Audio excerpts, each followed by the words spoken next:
Et bonjour tout le monde ou bonsoir à tout le monde. Ça fait longtemps que j'ai pas fait de vidéo, j'en suis consciente. Je vais essayer d'en faire peut-être une fois tous les mois, parce qu'actuellement j'ai énormément de travail.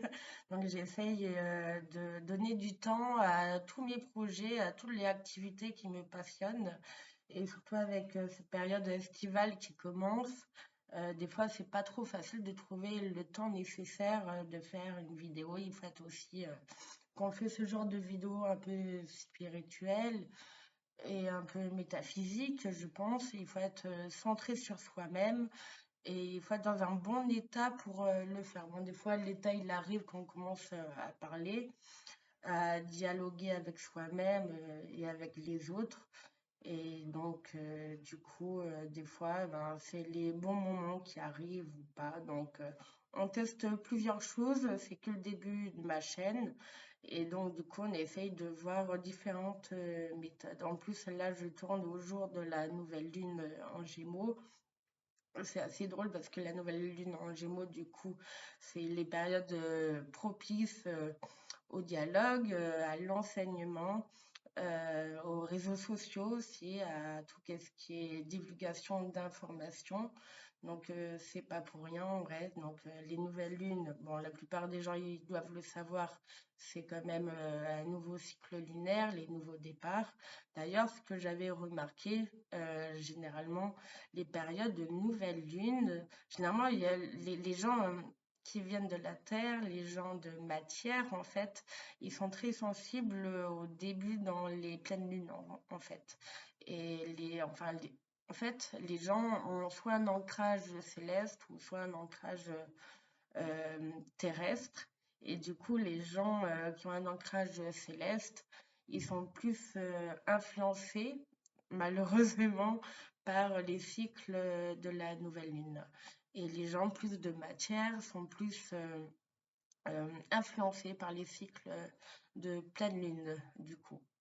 Bon, après, la lune, en effet, euh, elle a une emprise sur nous, les humains, et on va dire qu'elle a une horloge. Donc, on va dire que la Lune est un peu l'aiguille qui montre la grande aiguille dans les horloges. Il faut savoir aussi qu'actuellement, et je pense que chaque personne dans son taux de vibration, euh, et au-delà de ça, dans sa destinée, on a tous une horloge interne de notre cycle zodiacal et de notre horloge du destin. Bon, après, je pense que je vous apprends rien. Et généralement, enfin, même on connaît notre horloge de destinée, si je peux dire ça, dès qu'on est enfant et on sait qu'il y a des périodes, du coup, quand l'heure est arrivée pour nous de faire telle ou telle chose, on est conscient de ça en fait. Et on le fait sans même s'en rendre compte. Donc c'est un peu le destin des fois qui nous possède aussi.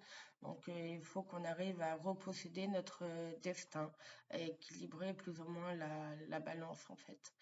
Et je pense que c'est important aussi de peut-être donner des informations pour que tout le monde puisse à son niveau, on va dire que sans rentrer dans le New Age, que tout le monde puisse passer à des étapes supérieures qui commencent à arriver. 2025, bon, je l'ai déjà dit dans les autres vidéos, 2025 est une année assez importante en termes de destinée. On va dire que notre destin, et donc la destinée, ça vient des astres, et donc ça vient de l'astral, commence à arriver, bon, je pense que ça commence à arriver dès 2025. Il y a une sorte de coupure entre l'ancien monde qu'on a connu en mode 3D, 4D. On va dire que la 4D, c'était plus la transition entre fin 2024 et le tout début de 2025, mais plutôt fin 2024. Donc, on était dans cet état-là de 4D et actuellement, on rentre en 5D. Je dis pas que j'approuve ou que j'approuve pas ces termes-là, mais on va quand même dire des mots pour que tout le monde comprenne. Et donc, du coup, on commence à rentrer dans des nouvelles fréquences. Au-delà de ça, je pense que aussi je vais commencer de plus en plus à parler aussi un peu des prises de conscience que j'ai ces derniers temps, comme Mercure et Saturne, elle est énormément activée. Il y a beaucoup de prises de conscience. Enfin, le monde du supramental, il y a une sorte d'ouverture pour avoir des informations de ce plan-là, je pense, vu qu'on est en période du temps, qui est Saturne, et la période de Mercure. Donc, il faut aussi faire très attention aux nouvelles idées qu'on a et l'influence aussi de Saturne et de Mercure est assez forte également. Donc ça veut dire que le temps est complètement déréglé et les horloges commencent à se aligner en fait. Donc je n'aurais pas dit pour la fin du monde, mais pour la fin d'un monde en tout cas, donc on est en plein dedans. Donc voilà pourquoi si vous voyez que le temps il est un peu déréglé, en termes où, par exemple, 30 minutes pour vous, ça fait 1 heure et 1 heure, ça fait 30 minutes. C'est que ben, les horloges théologiques, on va dire, commencent, je pense, à s'aligner. Et on le voit de plus en plus qu'on commence à voir certaines choses, notre vibration, notre ressenti commence à s'aligner à des fréquences et il y a des choses qu'on ne pourra bientôt ne plus voir parce qu'on aura changé de vibration, on aura changé euh, ouais, de champ électronique, électromagnétique et donc du coup eh ben, on va de plus en plus soit on va dire je pense que l'humanité va commencer à se diviser en plusieurs groupes. Je parle d'un côté purement énergétique en fait.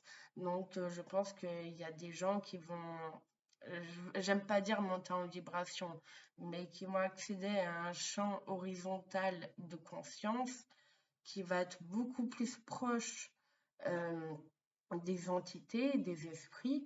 Et donc du coup, je pense qu'il y aura de plus en plus de gens qui vont commencer à avoir des esprits et qui vont se comporter comme des esprits et qui vont avoir la connaissance, le savoir et qui vont arriver même à dialoguer avec certaines entités égrégores parce qu'ils vont être semblables à eux. Et je pense que la scission qui va commencer à se faire, bon, déjà elle est en train de se faire, mais je pense d'ici à peu près la fin de l'été, on commence à voir cette transition où on va se spiritualiser de plus en plus, qu'on va commencer à penser et à être de plus en plus des entités en fait. Euh, et il y a d'autres personnes, je pense qu'il y a plusieurs scissions justement, il y a d'autres personnes de plus en plus, ils vont pas redescendre, mais ils vont quand même avoir des comportements plus animaliers, on va dire, des comportements plus de basse fréquence. Bon, j'aime pas ces termes-là, mais pour que ça soit simple, et qui vont de plus en plus se penser soit comme des reptiles ou qui vont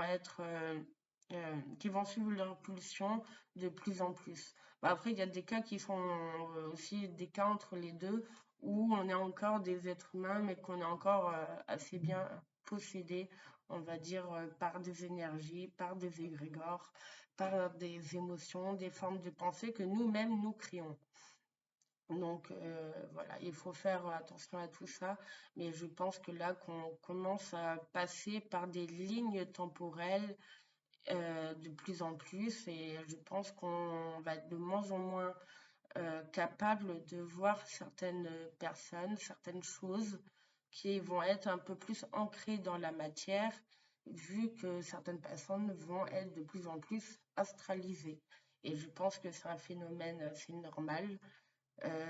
Malheureusement, ouais, parce qu'on voit que, par exemple, il y a des plantes qui se comportent comme des animaux, il y a des animaux qui se comportent comme des humains, et il y a des pierres, le règne minéral qui se comporte, voilà, de plus en plus comme son degré qui est supérieur, qui sont les plantes. Donc, il y a une sorte d'inversion et une montée de degrés pour nous tous. Donc, c'est normal que nous, les humains, qui est l'octave du coup inférieure des êtres spirituels, astralisés, qui va commencer l'octave inférieure des planètes, si vous voulez, et même du destin.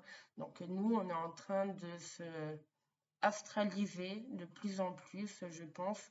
Et du coup, ben, je pense qu'il y a certaines personnes qui comprennent et qui ont une connaissance innée de ce monde spirituel, ésotérique, parce qu'ils sont en train de devenir ce genre d'être et qui vivent dans des fréquences et un nouveau monde de ce monde-là. Donc, qui sont en train de changer. On est tous en train de changer. Et c'est pas qu'on a un libre arbitre, mais d'une certaine façon, oui, pour savoir. Mais je crois que tout ça est indépendamment de nous. Mais je le dis juste pour que les gens en soient peut-être conscients, pour qu'ils se mettent, qu'ils savent à peu près à quelle étape ils sont. Voilà, dans la grande généralité en tout cas. Donc, il y a des lignes temporelles et actuellement, j'essaye de travailler sur notre ligne temporelle qui est à nous et pour les changements de ligne temporelle euh, qu'on souhaite ou qu'on souhaite pas, mais il y a un écart de fréquence que je pense qu'on peut calculer. Je suis en train de travailler dessus, je suis en train de faire un livre sur toutes ces découvertes en métaphysique, en physique quantique, que j'essaie de bien assembler.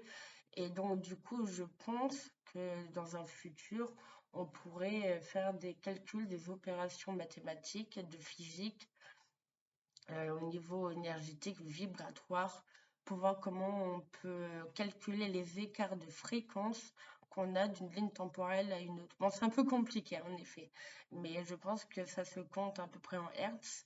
Et donc, du coup, selon notre état vibratoire du ressenti à l'intérieur, on est soit de plus en plus éloigné d'une autre étape horizontale, plus dans l'astral, d'une fréquence que d'une autre. Et je pense qu'on peut calculer ça en vrai. Donc, je suis en train de travailler dessus en tout cas. Donc, je pense